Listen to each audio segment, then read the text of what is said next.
Imagine this: 5 priceless manuscripts written by one of the greatest authors in American history suddenly vanish from the most secure rare books vault on Earth.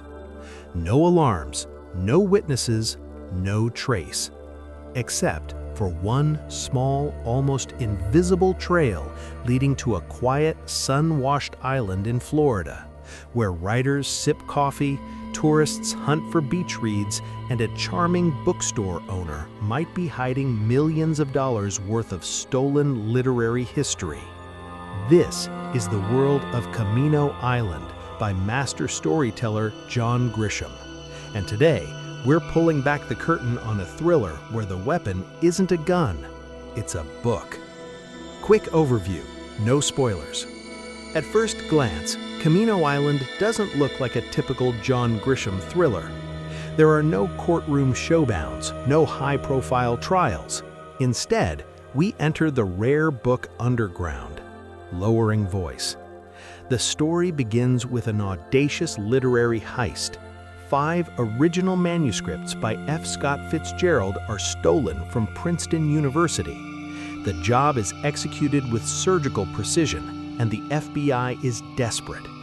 But the Bureau doesn't send agents, they recruit a writer. Mercer Mann, a struggling novelist drowning in student debt, is offered a deal she can't refuse.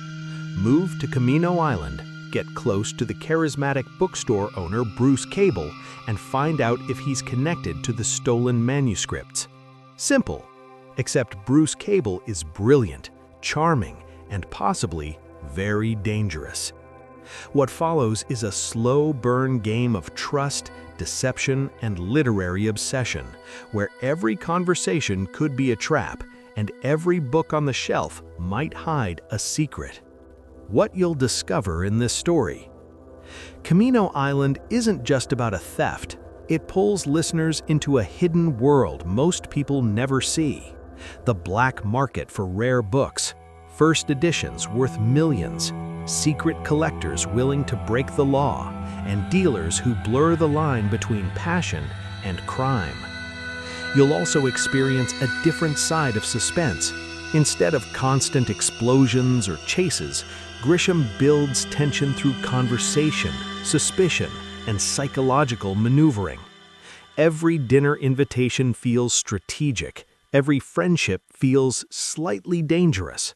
And slowly, almost invisibly, the truth begins to surface.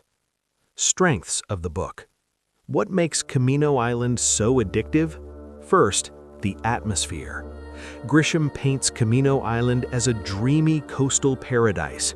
Writers gather for readings, bookstores host wine-soaked discussions, and life seems beautifully slow.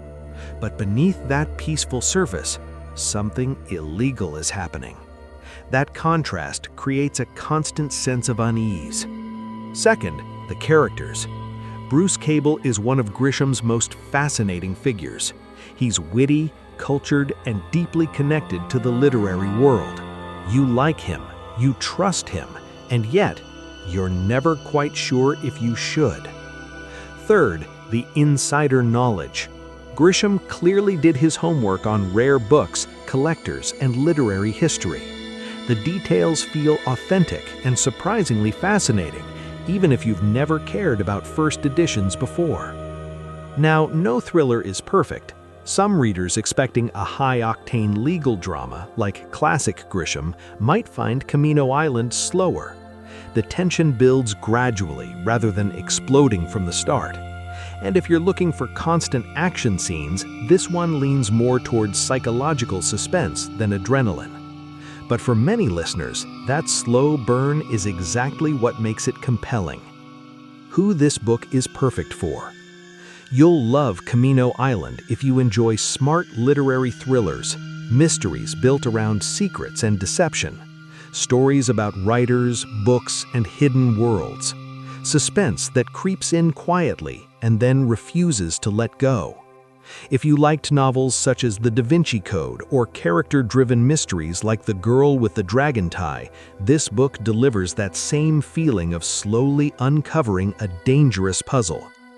Who might want to skip it? However, if your ideal thriller is non-stop action, shootouts, and courtroom drama like The Firm, this one may feel more relaxed in pacing. The real suspense here comes from who's lying and who's watching. Final thoughts. Camino Island proves that the most dangerous crimes don't always involve weapons. Sometimes they involve ideas, manuscripts, and the people willing to steal them. And by the time you reach the final chapters, you'll realize something unsettling. The biggest mystery was never just the stolen manuscripts, it was the people protecting them. Call to action. If you enjoy intelligent thrillers packed with secrets, rare books, and characters you can't quite trust, the full audiobook of Camino Island is absolutely worth experiencing.